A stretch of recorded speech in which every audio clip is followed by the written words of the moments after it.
Have I said no? You've told me no a lot, but it's not memorable because we're both in our integrity here. Yeah. When you tell me no, I receive that really well, and I can't tell you what you feel, but what I feel from you is you're not worried that you've hurt my feelings by saying no. You feel no and you say no, and I accept it. Yeah. Drama goes away. It's unmemorable.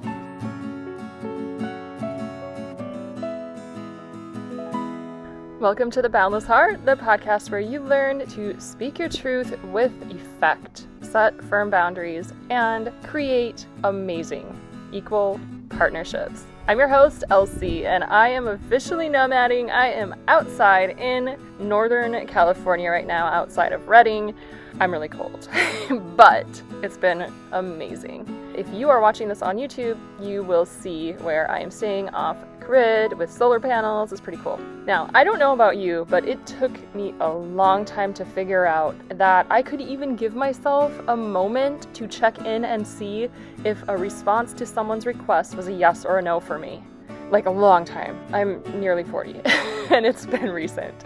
However, I have figured that out, and my last 4 months on Oahu, I had an amazing roommate who has gone through similar lessons to me and now teaches sensuality, sexuality, and spirituality, and how to connect in with our inner divine, and part of that is to really understand our yes and our no. Jared, Niemela, and I sat down, again, if you're watching this on YouTube, it's the Boundless Heart Podcast with Laura Christine. You will see us in our home in person. It was my first live in-person interview. After listening to this episode or watching it, you will understand how to know whether your response is a no, whether it's a yes, and also what to do if it's a kind of maybe. I started out by asking him, why is it so hard in the first place to know if it's a yes or a no? So I think we have a lot of conditioning and training into trusting just one center of wisdom in our being. And what I mean by that is we have 4 centers of wisdom. We have our mind, we have our heart, we have our gut, and we have our sex. For most of us, and I will speak just for myself here, my upbringing, my conditioning through society is that my brain, my mind, is the only center of wisdom that matters. The heart, the gut, and the sex, we might acknowledge them as centers of wisdom or centers of power, but they're not to be trusted. That can be really difficult to understand a whole body yes or a whole body no if we're only checking in with one center.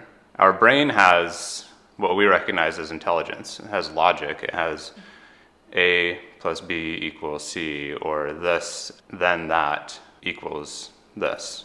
I do something, I get a result. Our heart doesn't work that way. Our gut doesn't work that way. Our sex doesn't work that way. So, especially in Western scientific teachings and practices, we're very much about the analytic, about the logic. And when we can't explain something like the sex or the gut or the heart does, we discard it.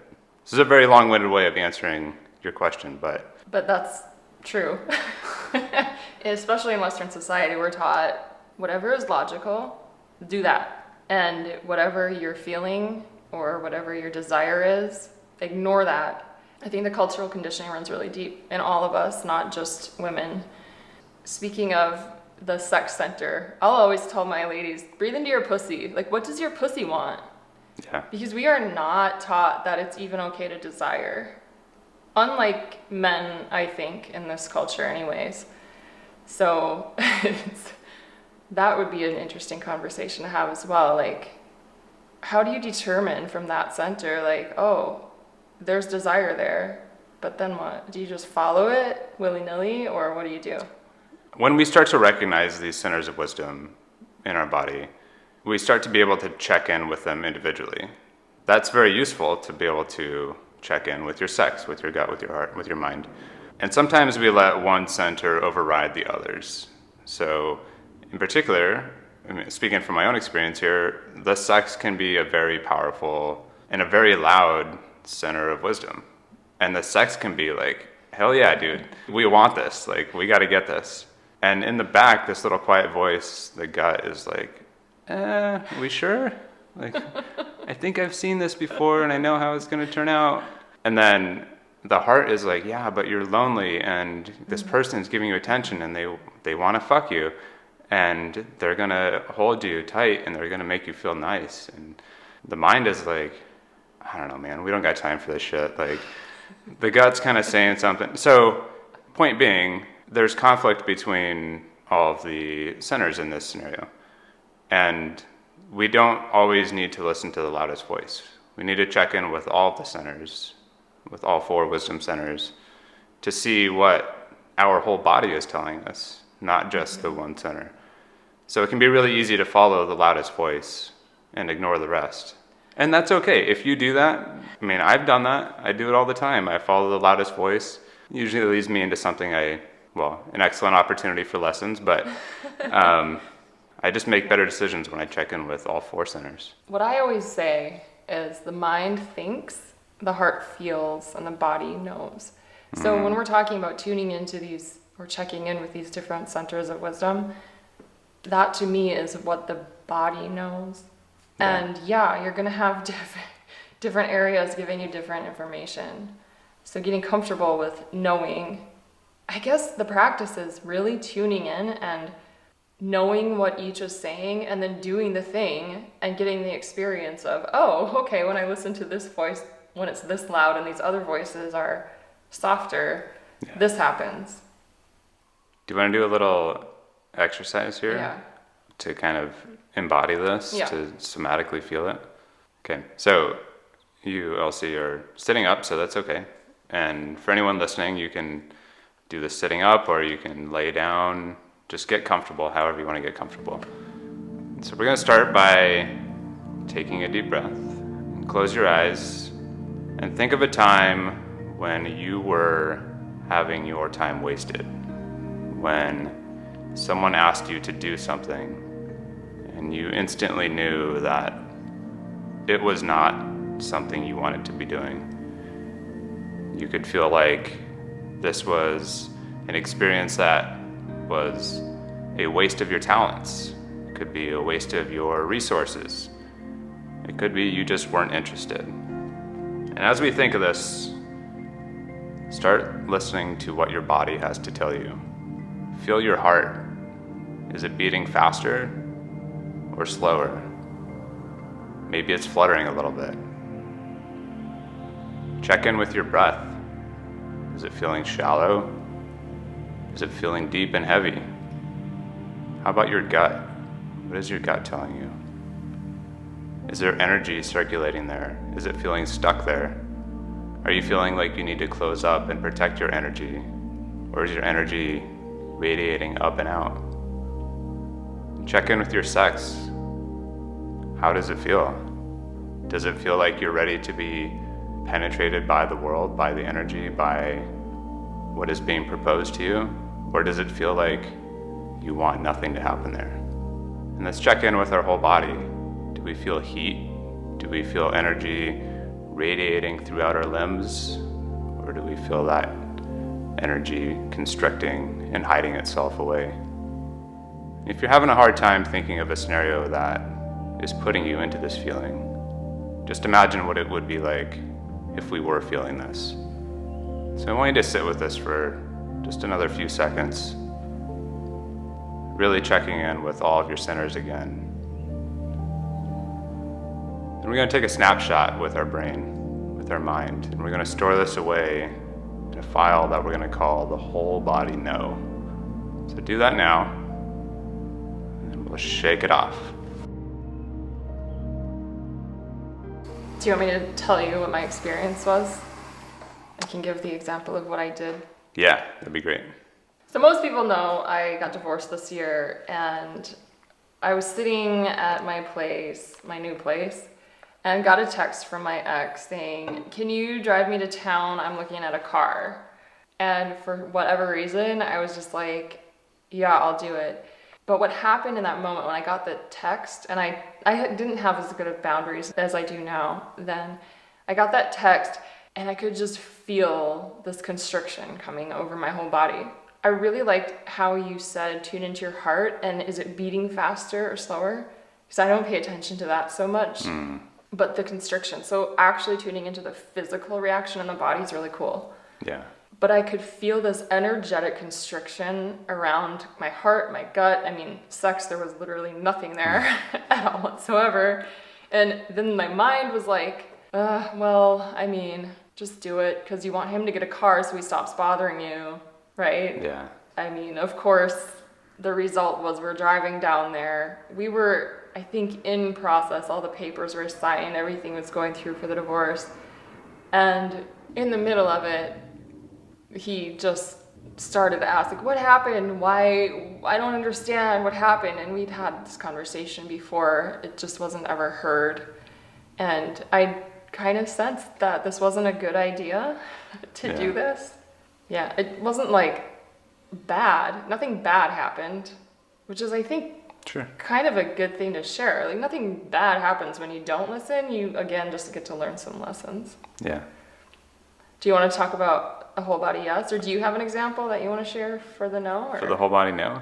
Yeah. Yeah, so this actually also happened very recently. I was selling a car on Facebook, and I got a message from someone who seemed really interested, and they were going to pay me full price.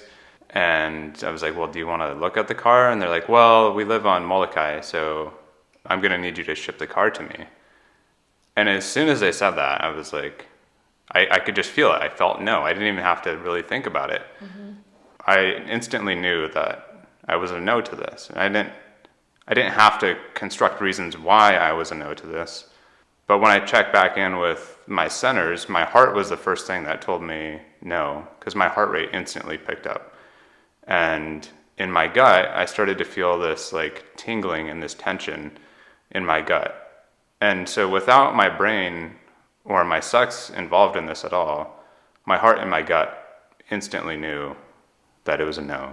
And so all I had to do was tap into that, just recognize those feelings, and I came up with the whole body no. And in this case, it turned out really good, because as soon as I told the guy no, he went berserk and was, well, your car must be such a piece of shit. Like, why won't you sell it to me? There must be something wrong with it. And I was like, see, I knew. Like, I just had to listen to my body. Yeah. And I got out of the situation that, probably wouldn't have been dangerous or necessarily bad, but a simple no ended that. That's a really good point. Simply saying no tells you a lot about another person, first of all. So I'm thinking specifically in relationship right now, where we tend to say yes even just right away. We don't give ourselves a chance to even think about it. Yeah. We're trained or conditioned to just say yes because we either think we have to, or we can, or it makes us a good person, or it makes us lovable, or whatever it is. We say yes without even tuning in. But saying no, by saying no, you're giving the other person an opportunity to respond to your truth, which we don't tend to do that often because we're not in our truth. We're not in our integrity with our truth. Yeah. If you say no and somebody responds with that kind of berserkness or doesn't accept it or allow it, it really tells you a lot about that person. Yeah. And it really tells you a lot about you, whether or not you're willing to keep that dynamic up. Right. Or to work through it. Yeah. So next time you're asked to do something by anyone, be it your spouse or partner or whatever, check in with those centers and see what they say, and then experiment with it and let that other person have their experience of your truth. Yeah. There's an exercise that I've done a few times in a class that I was facilitating recently. We actually spent about an hour doing this, where you get someone in front of you and you ask them for something you actually want, and they have to tell you no. And you have to feel that no, but it's an exercise for both people. It's really hard to be the person on the other side, even within the boundaries of this exercise, to tell someone no, someone who's looking you in the eye for something they actually want, for you to say no. And so I would encourage anyone who has a partner, who has a friend who's interested in exploring this, to try that. Mm-hmm. Sit in front of each other and tell each other no. Ask for something that you want and have the other person tell you no. Another thing about no, my awesome mom told me, because I had a lot of trouble saying no, that a lot of people feel that a no is an opening for debate. It does seem like, for me, it's taken some time and it's taken some conscious effort to train myself out of that. Mm-hmm. I was always told by society that being told no is not acceptable, that I need to go after what I want and after what I think I need. And if someone tells me no, I can't accept that. Yeah, it's like a challenge. Yeah. Oh, well, I'm going to figure out how to get it. Right. Yeah. And one thing that I've recognized now with receiving a no is it's actually really freeing for me. When I ask for something and I am told no, that gives me the freedom to go ask for that somewhere else. Yeah, that's beautiful. We get so attached that we want something from this place or this person or this circumstance, and it's like everything is available in other places too. Right. So especially speaking in relationships, and I know I just talked to Juniper Wong about this on our last episode with attachment theory. A lot of the times people who developed a dismissive or an anxious attachment style in childhood, they don't really understand, or they only see one source of love. So then they put it into that other person, and then it gets really overwhelming for everyone involved. Yeah. Because love can come from anywhere, and it does come from anywhere when you can accept that. And that's the same thing with whatever it is that you're wanting. Like, I want you to cook me dinner. No. Okay, I'm gonna call my friend and see if she will, like whatever it is. Yeah, and that goes both ways. As the person saying no, keep in mind you are giving that person permission to go seek it elsewhere. And so you are freeing them from their perceived tie to whatever this request is. You are. I don't know if I would mention that to them at the time. It might not go over so well, but you are. And again, you're learning more about them and yourself as well. Yeah. And I remember talking to my mom too about when other people say no to me, how do I feel? And I'm like, well, I'm a people pleaser, man. I just want them to have what they want. So if they don't want it, fine. Like, I'm fine with it. Yeah. That's how most people are. Like, most people are fine with a no. Maybe not initially, but they are. Yeah. And then everyone gets to grow. We just don't tell them that. So when you're in your integrity, though, people stop arguing with you so much, don't they? Right. Something I heard recently regarding integrity and requests. If you want something, the only thing of integrity to do is to ask for it. And when you're on the receiving end of that request, the only thing of integrity to do is to give your true answer to it. Nobody wants to interact with someone who doesn't actually want to be doing the thing that they're doing. Yeah. If I ask you something, if I ask you, Elsie, will you drive me to the airport today?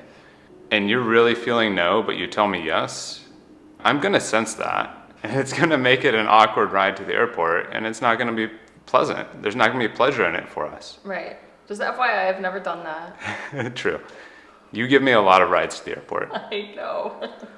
But it's fun for me. So, yeah. Yeah. And I also, have I said no? You've told me no a lot. That's right. Yeah. Okay, so. See, but it's not memorable because I think we're both in our integrity here. Yeah. When you tell me no, I receive that really well, and you don't feel it. I can't tell you what you feel, but what I feel from you is you're not worried that you've hurt my feelings by saying no. You feel no and you say no, and I accept it. Yeah. So that's cool too. Drama goes away. It's unmemorable. Yeah. You're just living life and flowing, and you're saying no, and it's whatever. I think this is a really good time to talk about yes. What do you think? Yes, I'm feeling this. Yeah. I'm a whole body yes to this. Woo! Let's talk about that. Okay, so we're gonna do an exercise similar to what we did with the whole body no. Got it. And so this is a somatic exercise again. So let's start by checking in with our breath and taking a deep breath and letting it all the way out, closing our eyes as we do that. And with our eyes closed, let's imagine a time when we knew instantly that we wanted to say yes and that we felt yes. An example for me recently was I flew to the East Coast where my daughters were, and I hadn't seen them in a few months. And when they saw me, they came running to me, and they all wanted to hug me at the same time. And there was not a single cell in my body that felt no. I was a whole body yes to this. And so let's put that picture in our mind right now. What did it smell like there? What did it feel like? How was the wind? How did your body feel? We're checking in with all the same centers that we talked about before. Let's check in with our heart. Is our heartbeat slowing down? Is it speeding up? Is our body temperature rising or falling or pulsating? Is our breath relaxing or is it speeding up? Do we feel energy in any particular place in our body or in any particular way? Is it radiating out? Is it constricting? Is it flowing into your limbs? Let's check in with the gut. Do we feel tension? Do we feel relaxation? Do we feel a rock there? Or do we feel a balloon there? So sit with this feeling for a minute or for a few seconds. We're going to take a snapshot with our brain. We're going to file this away in the whole body yes. And we can shake this off. Elsie. Jared, so much of my life is a full body yes right now that it was hard for me to just pick one, but I chose Maui. I want to hear about it. How did it feel? Being on Maui. How did your whole body yes feel? How did my whole body yes feel? Like when I was offered to go to Maui and stay at a condo by myself. By the way, shout out to Carly. She's in the premium pleasure coaching membership and she's freaking awesome, and I was staying in her condo. It felt like, gosh, for me, again, it's really instant because I've been working with this for a while, but there was no question. Energetically, I felt very expanded and free and light. Yeah. I wish I had tuned in at that moment of like, well, my head was like, well, that makes perfect sense. I can fly over there for like, I can take a trip to Maui for $90. Okay, I'll do that. And have a car and a place to stay. How awesome does that feel? And feeling so loved. So again, love comes from so many places. It comes from everywhere if you let it. Yeah. And allowing that to fill my heart, my gut, there was nothing in my gut saying no. I mean, it felt flowing. Right. And my sex, hell yeah, pussy wants Maui. So that was good. It was a yes for sure. Yeah. And then the result was being over there. Well, I wrote the best song I've ever written. You're welcome. Thank you for that, Jared. Yeah, we had a conversation, only in text, and boom, song. It was great. In this exercise, thinking about my whole body yes, there's some things that feel like they're in conflict a little bit. Or, what my mind is telling me my body should be feeling, my body feels a little bit different than what my mind says it should. So in this instance, my heart is actually beating faster. Thinking of the excitement of seeing my daughters and giving them hugs, my heart sped up. But that, when I check in with it, was that nervousness? Was that a no? Or was that excitement? And that's what I felt in my heart, was excitement. And in my gut, I know what a no feels like in my gut. My gut feels heavy. It feels like there's a rock sitting there. In this scenario, it felt light. It felt like, not like gas in my gut, but because I said a balloon and I can see how that might seem like, I feel gassy. It feels like my stomach is light. My gut has energy flowing through it rather than stuck there and circulating and, feeling dark. It feels light energetically and, light as in the light that comes from the sun. A really beautiful feeling in my gut. The last thing I want to talk about is my heart, or sorry, not my heart, but my breath is, in this case, different than what my heart is doing. So my heart was beating faster, but my breath was slowing down. So it was just really interesting to notice the differences in this and how, for something that I was such a yes to that I was excited about it, I have these, what seems like conflict between these centers, but really, as I get to know myself better, I recognize that's a yes. Before we talk about kind of maybe, can we go over the sex center? Because I feel like seeing your daughters, like if we talk about the sex center as only being sexual, Right. then I won't speak for you, but most likely that would be no sex, because it's my daughters, like, right? So how do you explain it as far as just in the world, every decision that you're making? Yeah. How does sex respond? And is it actually about sex? The answer to that last question is no. It's the sex organ, the sex center, is not just about sex. The way I see the sex knowledge center is creative energy. Sexual energy and creative energy are the same thing. Especially, we can go back to the very basics of what sex is. In a form, it is creation. We create life this way, we create pleasure, and we create connection through sex. And in other ways of our life that aren't necessarily sexual, riding my bike, or maybe I have a job I really like, going to work, can be a creative force that I have in my life that is not sexual. And the feelings that I get in my sex for a whole body yes and a whole body no are very different. The whole body yes feels like a relaxation of my root. The perineum relaxes.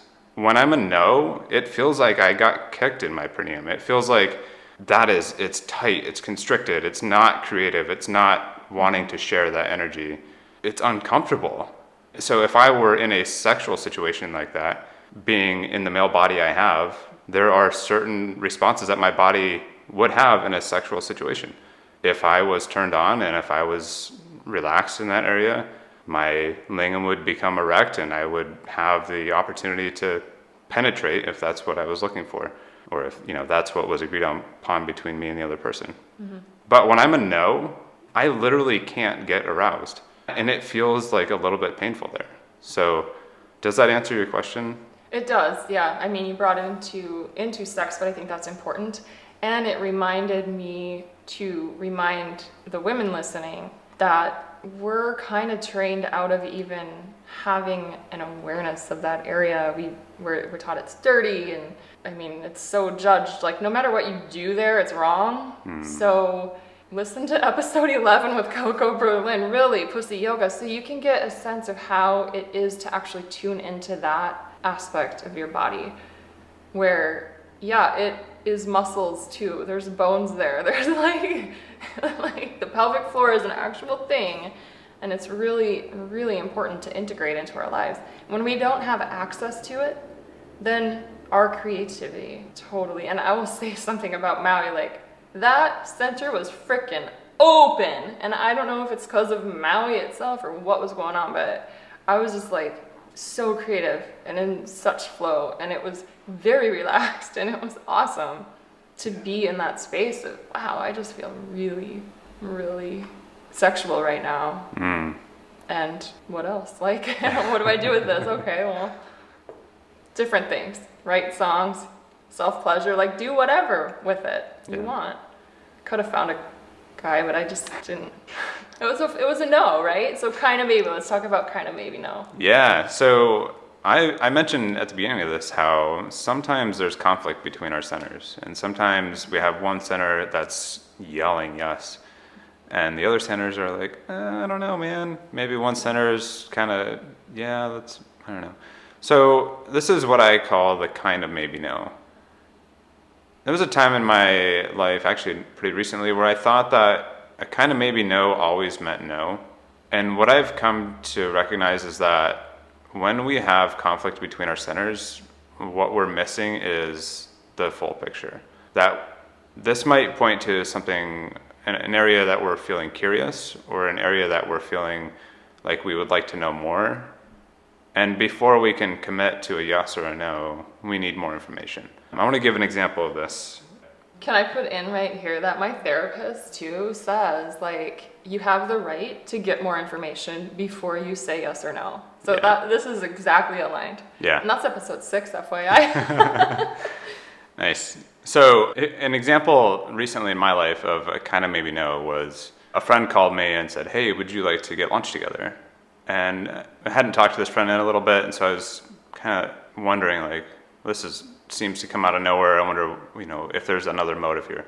But checking in with my centers, there was some yes. It would have been nice to connect with this friend, and so I wasn't sure if I should say yes or if I should say no.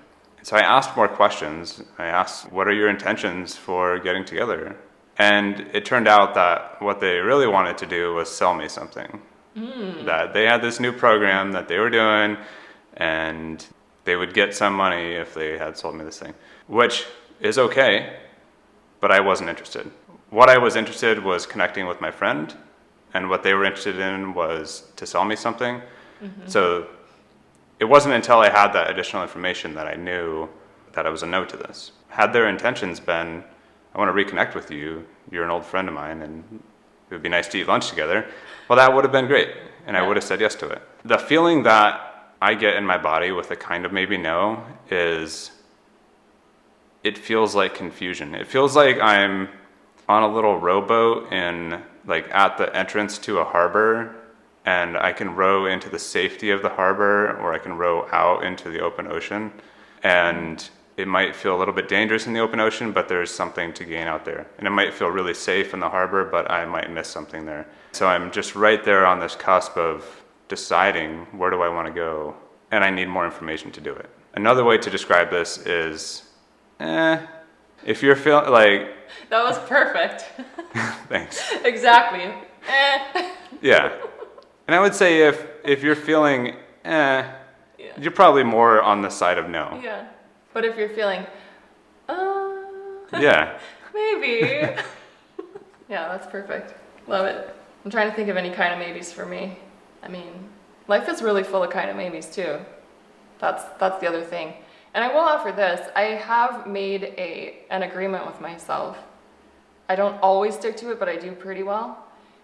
And that is, when I don't know what to do, I don't do anything, really. I wait until I know.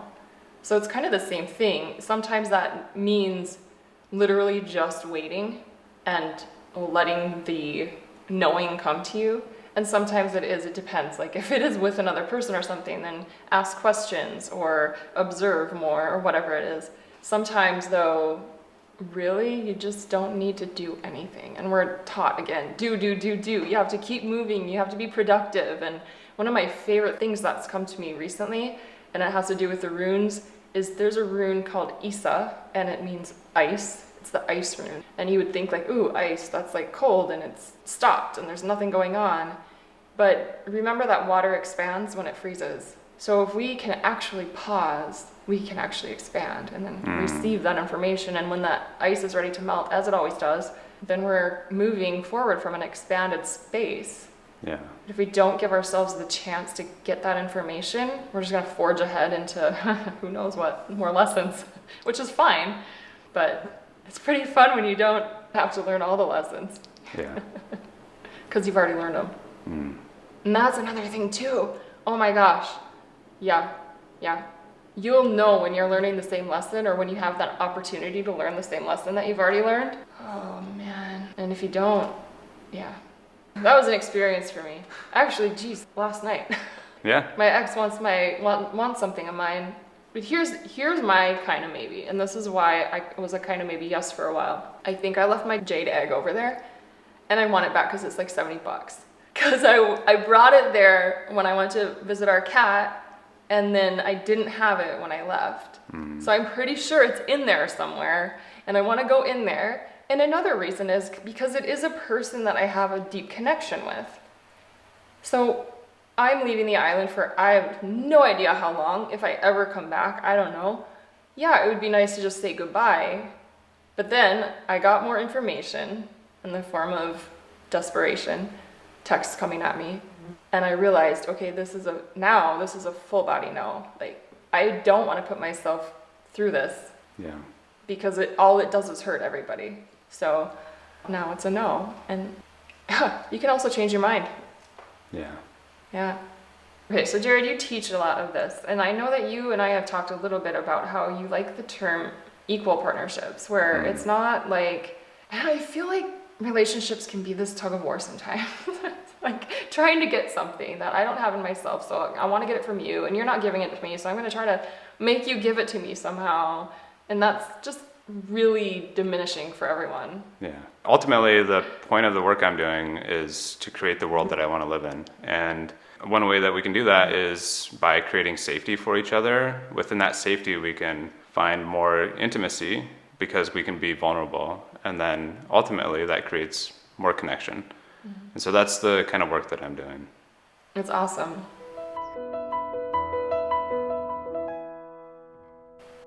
Thank you so much for tuning in to this episode of The Boundless Heart. I am so grateful and happy that this podcast continues to be a yes for you.